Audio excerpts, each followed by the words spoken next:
অনলাইনে কিভাবে কাপড়ের ব্যবসা করবেন সেটা নিয়ে অনেক আপুরাই অনেক টেনশন করেন। তো আজকে সেটা নিয়ে আপনাদের সাথে একটু আলোচনা করব আর একটুখানি বুঝিয়ে দিব মানে আমি কিভাবে অনলাইনের বিজনেসটা করি বা আমি কেন এতটা গ্রো করতে পারছি না আর অন্যরা কেন গ্রো করছে সেটাও আপনাদের সাথে ডিটেলসে বুঝাবো। হ্যালো এভরিওয়ান, আসসালামু আলাইকুম। সবাই কেমন আছেন? আশা করি আল্লাহ তাআলার অশেষ রহমতে সবাই ভালো আছেন। আলহামদুলিল্লাহ আমরাও ভালো আছি। স্কিপ না করে পুরো ভিডিওটি দেখার অনুরোধ রইল। এটা একটা ওয়ান পিস পদ্ম ফুলের ডিজাইন আর এই ডিজাইনটা আমি সম্পূর্ণ হাতে এঁকেছিলাম আর এইটা ড্রেসটা আমি প্রায় 1 বছর আগে রেডি করেছিলাম কিন্তু এটার কাজটা শেষ করতে পারিনি কারণ আমার এই নকশি কাজটা আমার এখানে কেউই পারে না, এই কাজটা আমাকেই করতে হচ্ছে। আর পাতাগুলোর কাজ আমি আমার যাকে দিয়ে করিয়ে নিয়েছি। তো এই ড্রেসটার সামনের পার্ট আর হাতার কাপড়টা কমপ্লিট হয়ে গিয়েছে কিন্তু পিছনের কাজটা এখনও কমপ্লিট হয়নি। আর এই ডিজাইনটা কিন্তু অনেক সুন্দর, বড় বড় পদ্ম ফুল, তো আবার 2 কালার শেডে করেছি, দেখতে অনেক সুন্দর লাগছে। আর পিছনের পার্টটায় আমি ছিটা ফুল দিয়েছিলাম। পিছনের ফুলগুলোর কাজও শেষ হয়নি, শুধুমাত্র পাতার কাজগুলো আমি আমার যাকে দিয়ে করিয়ে নিয়েছি আর ফুলগুলো আমি নিজেই করে নিব। তো ইনশাল্লাহ এগুলো আমি রোজার আগেই শেষ করব যেভাবেই হোক। আর এরপরে আরও একটা 2 পিস দেখাবো, আপনারা দেখতে থাকেন, আমি একটু কথা বলি। অনলাইনে বিজনেস করার আগে আপনাকে সর্বপ্রথম একটা পেজ ক্রিয়েট করতে হবে আর পেজ ক্রিয়েট করার জন্য কিন্তু ইউটিউবে এরকম অনেক ভিডিও আছে, সেখান থেকে কিন্তু আপনারা খুব সহজেই পেজ কিভাবে খুলতে হয় সেটা আপনারা সহজেই বুঝে যাবেন। সেটা দেখে দেখে আপনারা পেজটা খুলবেন, তাহলে দেখবেন খুব সহজেই খোলা যায়। আমি কিন্তু সেভাবেই পেজ খুলেছি, আমি কিন্তু কারো মাধ্যমে পেজ খুলিনি। এটা হচ্ছে ফেসবুক পেজ, অবশ্যই মনে রাখবেন এবং সেটিংগুলো কিভাবে করতে হবে সেটাও সেখান থেকে দেখে নেবেন। আমার কিন্তু এগুলো মুখস্থ না, আমি সম্পূর্ণ ইউটিউব থেকে দেখে দেখে আমি পেজ খুলেছিলাম। পেজ খোলার পর কি করতে হবে, সেটিংগুলো করার পর সারা দিন প্রচুর প্রচুর পোস্ট করতে হবে। লেখার পোস্ট হোক, আপনার ড্রেসের পোস্ট বা ভিডিও, সব কিছু প্রতিদিন মানে প্রায় 5টা 6টা করে পোস্ট করবেন। সময় দিতে হবে, সময় দিয়ে রেগুলার পোস্ট করবেন। পোস্ট করার পর মানে এইরকমভাবে টানা করতে থাকবেন। তো 15 দিন পর দেখবেন আপনার পেজের মধ্যে অনেকটাই উন্নতি এসেছে। তো আর শুরুতেই বিজনেসটা আপনার অনলাইনে হবে না, কারণ অনলাইনে একটু সময় লাগবে, আপনার বেশি বেশি করে পোস্ট করতে হবে। তো পোস্টের বিষয়ে আসতেছি, মানে এরপরে কি করতে হবে। প্রথমে এই ড্রেসটার বিষয়ে একটু বলি। এইখানে আমি এটা মোচর গোলাপের একটা ড্রেস করার জন্য নিয়েছিলাম আর আমাদের এখানে মোচর গোলাপ করার জন্য কোনো কর্মী নেই, তো এই কাজটা কেউই পারে না, তাই এই কাজটা আমাকেই করতে হচ্ছে। আমার শুধুমাত্র এই হাতা 2টা কমপ্লিট হয়েছে আর সামনের পার্ট পেছনের পার্ট এই 2টা আমি শুধুমাত্র পাতা আর ডালের কাজগুলো আমি আমার যাকে দিয়ে করিয়ে নিয়েছি আর অ্যাপ্লিকের কাজগুলো আমি নিজেই করেছিলাম। আর এই মোচর গোলাপের কাজগুলো এখন শুধু বাকি রয়েছে। আর এটা হচ্ছে ওড়নাটার মধ্যেও মোচর গোলাপ হবে। তো এগুলো সবই আমার কমপ্লিট করতে হবে রোজার আগে। তো ইনশাল্লাহ আমি চেষ্টা করব, দেখি কতদূর কি করতে পারি। এইটা হচ্ছে বেগুনির সাথে বাঙ্গি কালারের একটা ড্রেস। আর হ্যাঁ, এই ড্রেসগুলো যদি কারোর কোনো পছন্দ হয় তাহলে অবশ্যই আমার পেজে ইনবক্স করবেন। আমার ফেসবুক পেজের লিঙ্কটা ভিডিওর ডেসক্রিপশন বক্সে দেয়াই থাকে। তো যাই হোক, ফেসবুক পেজে পোস্ট করতে থাকবেন এবং যখন আপনার পেজটা মোটামুটি 1000-এর মতো ফলোয়ার চলে আসবে, হ্যাঁ, একটানা পোস্ট করতে থাকবেন, দেখবেন 1000-এর মতো ফলোয়ার আসবে, তখন কি করবেন, বুস্ট করবেন। হ্যাঁ, বুস্ট করার জন্য কিন্তু অনেক পেজ আছে যারা কিন্তু বুস্ট করে দেয়, তাদের সাথে আলোচনা করে ভালো করে যাচাই বাছাই করে বুস্ট করবেন। বুস্ট করলে দেখবেন আপনার সেলটা কিভাবে অটোমেটিক বাড়ছে। তো অটোমেটিক বেড়ে যাবে। তবে কি জানেন, অবশ্যই সেখানে একটু ইনভেস্ট করতে হবে, বুস্ট করার জন্য টাকা খরচ করতে হবে। তো ওইভাবেও কিন্তু বিজনেসটা অনেক সুন্দর করে বাড়ানো যায়।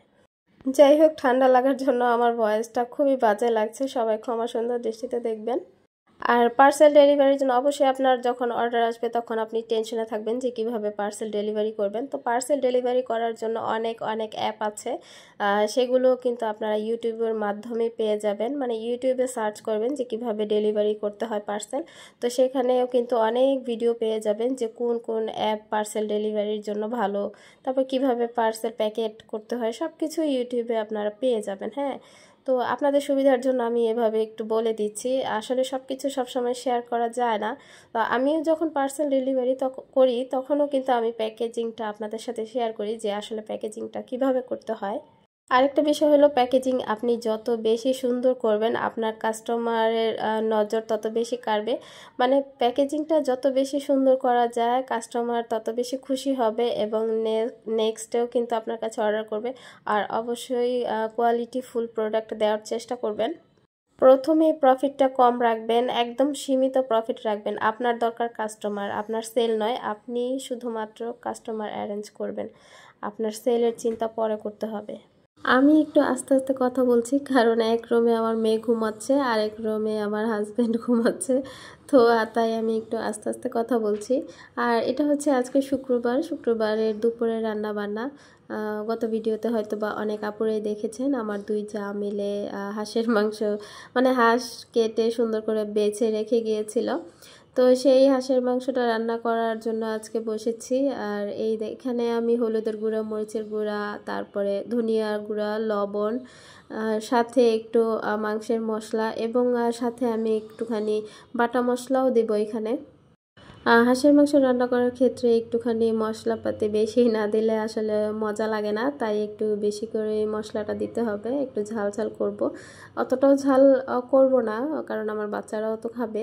আর এখানে আমি জিরা বাটা আর গরম মশলা বাটা দিয়ে দিয়েছি, এটা আমার আগেই ফ্রিজে ছিল, ডিপ ফ্রিজে।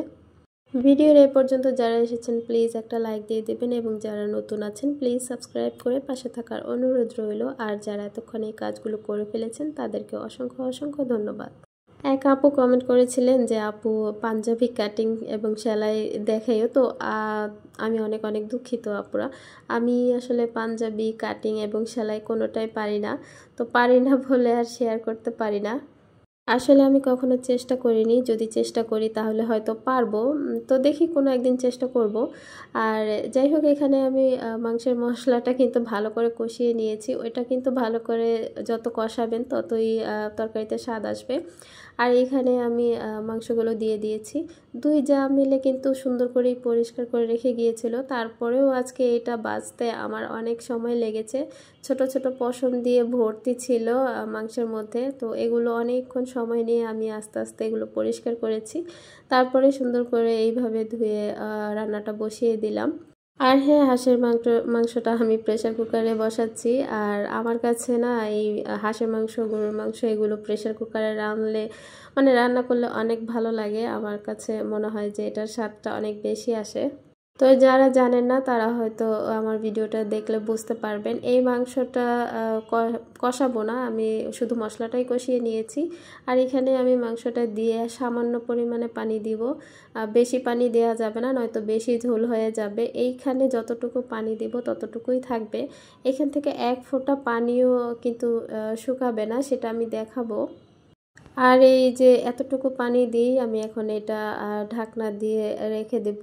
আর অবশ্যই চুলার আগুনটা মিডিয়াম টু হাই হিটে রাখতে হবে।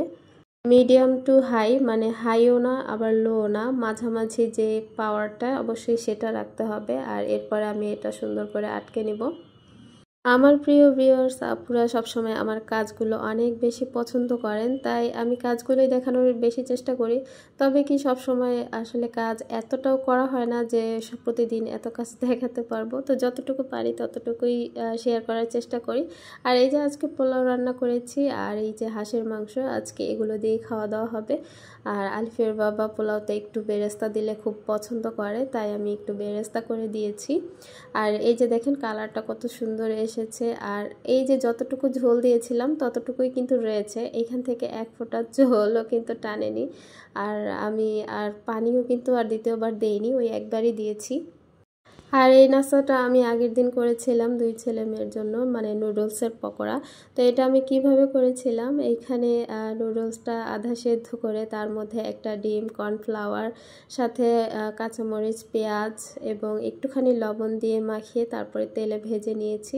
তো এটা না আলিফের বাবা খুব ভালো করতে পারে, আমি পারি না, আমারটা কেমন যেন নরম হয়, কিন্তু সে বানালে এটা খুব সুন্দর মুচমুচে হয়। তার হাতেরটাই আমার কাছে বেশি ভালো লাগে। তো মাঝে মাঝে সেও টুকিটাকি এটা সেটা রান্না করে, আমার কাছে ভালোই লাগে। তো আজকের মতো এখানেই বিদায় নিচ্ছি। সবাই সুস্থ থাকবেন, ভালো থাকবেন, আল্লাহ হাফেজ।